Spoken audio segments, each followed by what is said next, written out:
Hola, ¿qué tal, amigos? Soy Juan Rodríguez. El precio de Bitcoin el día de hoy se mueve entre rango de los 58.000 a los 59.300. Estamos acercándonos a una temporalidad muy alcista para Bitcoin, acuerdo la data. ¿Y qué es eso? Bueno, llevamos 122 días después del último halving y lo que nos dice la data es que 140 días luego de cada uno de los halving se viene un movimiento alcista para Bitcoin. Eso es lo que ha pasado de forma anterior, pero ¿se puede repetir? Bueno, necesitamos de un impulsor para que eso realmente se plane. Y en el corto plazo, ¿qué puede ser eso? O al menos inicie esa chispita por ahora.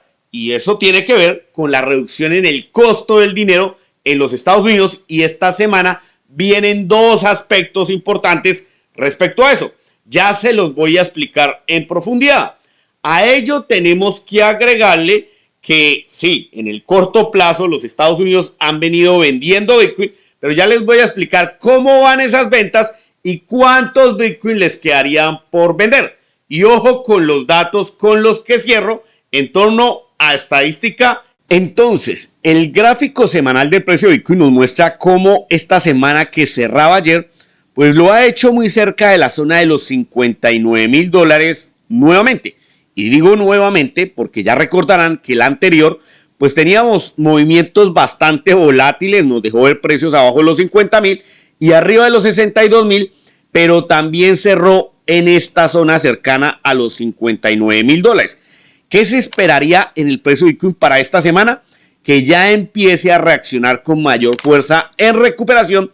Y si nos vamos a una comparación con el Nasdaq, que tome esta dirección, por supuesto. ¿Qué ha sucedido con este índice? Que durante las últimas 2 semanas, bueno, aquí sí se han visto recuperaciones o subidas bastante significativas.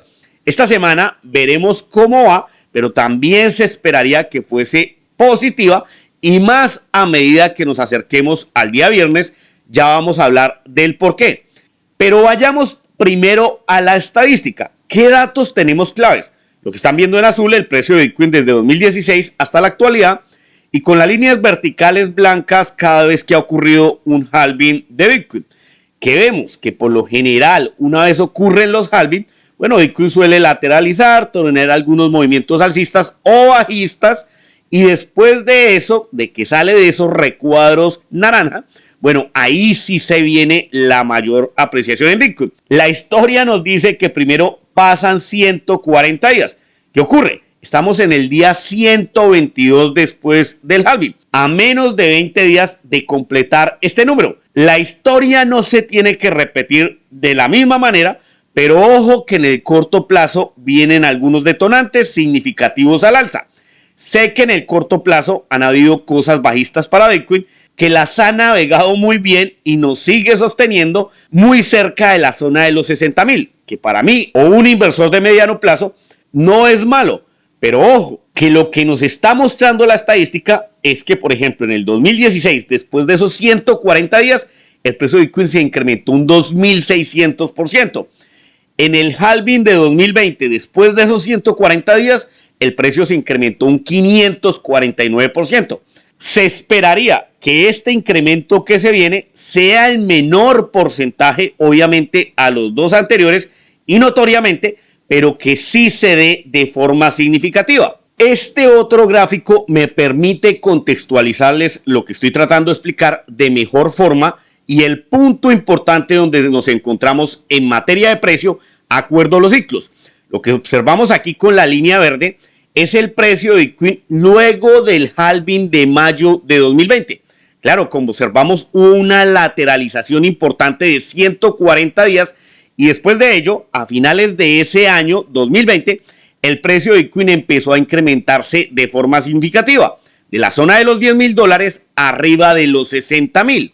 Si colocamos lo que está pasando en este momento con el precio de Bitcoin después del halving de abril de este año, pues vemos que llevamos esos 122 días con algo de lateralización y cara correctiva en el precio. Pero si nos fijamos, estamos muy a la par con el movimiento anterior de Bitcoin en el pasado ciclo, como nos lo deja bastante claro este gráfico. Si se volviese a repetir la historia, pues estamos muy cerca de empezar ese despegue al alza significativo. Ahora, eso no solo es comparable con este ciclo, sino con los anteriores. Si coloco lo que ocurrió después del halving de 2016, pues vemos que fue una forma muy similar. E incluso aquí se observa que también hubo una parte bastante plana antes de empezar esta subida significativa de menos de los $1,000 arriba de los 20,000. Ojo, esta es la parte que muchos están esperando que suceda, pero por toda esa lateralidad que hemos tenido y algo de corrección, en este punto el mercado está un poco apático, pero veremos qué sucede en los próximos días. La historia no se repite exactamente igual, pero tiende a rimar. ¿Y de dónde pueden venir esos potenciales vientos alcistas para Bitcoin? Bueno, en este caso sería desde la Reserva Federal de los Estados Unidos y más precisamente de lo que nos diga Powell. En esta semana ocurren dos cosas especiales. La primera, este miércoles se publican las minutas del FOMC respecto a la última reunión. Ahí espero que la mayoría de lo que se revele, pues ya lo conoce el mercado. No va a haber muchas variaciones, pero espero que sea del lado positivo. Y el día viernes sí está lo clave, cuando el señor Powell en su discurso en Jackson Hole empiece a hablar de ciertos aspectos económicos que seguramente va a tener que revelar o puntualizar. Ojo que ese evento en este momento es muy especial.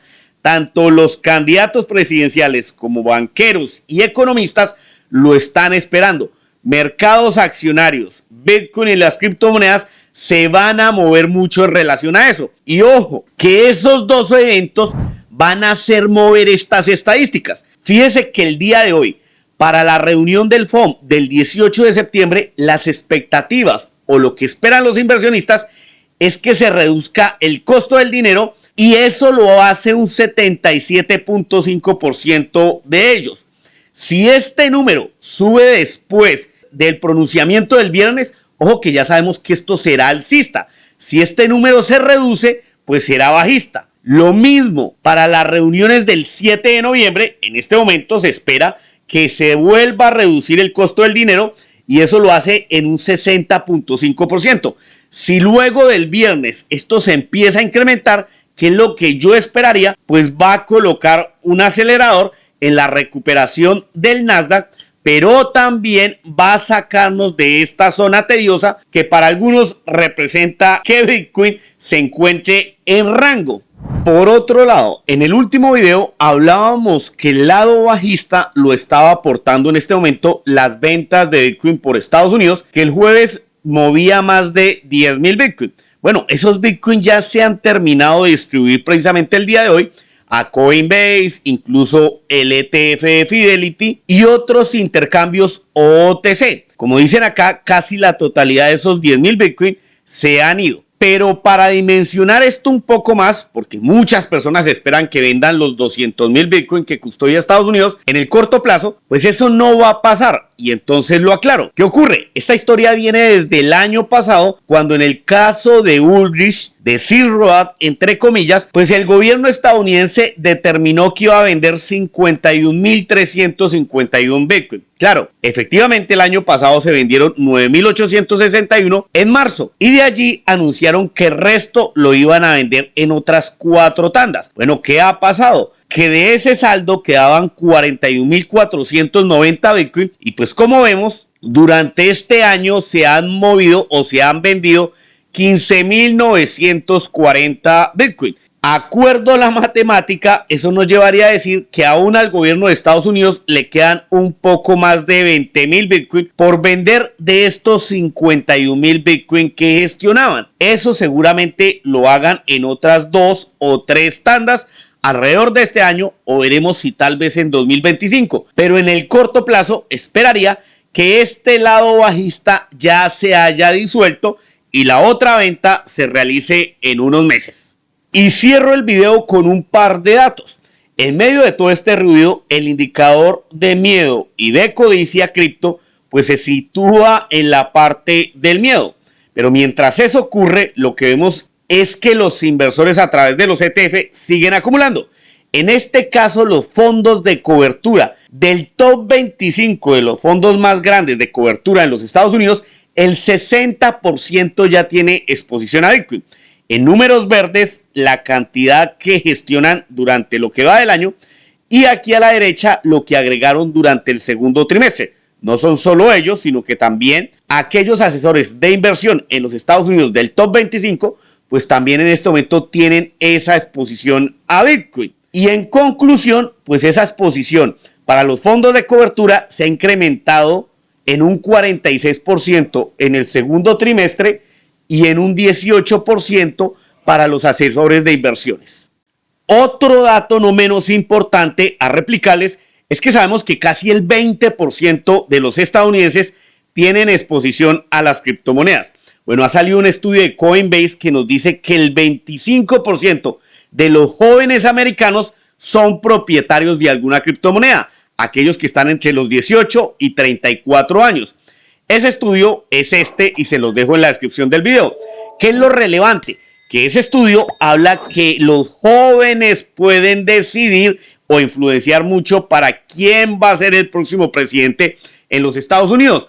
Porque eso es importante, porque representan el 40% de la masa votante y esperan que el próximo presidente sea amigable con las criptomonedas. Mientras que veamos que este número vuelva a aumentar para Trump, seguramente va a favorecer el precio de Bitcoin y las criptomonedas. Mientras este número siga disminuyendo, será lo contrario. Y la última cosa importante es que recuerden, las acciones de la industria también tuvieron una caída como el sector accionario tradicional, Bitcoin y las criptomonedas. Ojo que estas llevan una mejor recuperación. Por ejemplo, MicroStrategy ha vuelto a los niveles de los $135. Veremos qué pasa con el discurso de Powell en Jackson Hole, pero ojo que estas también prometen dar buenos movimientos. Recuerde que las pueden operar sin ningún costo en Quanfury. Amigos, espero que esta información les haya servido. Si fue así, por favor, manita arriba, replícala y los espero en un próximo.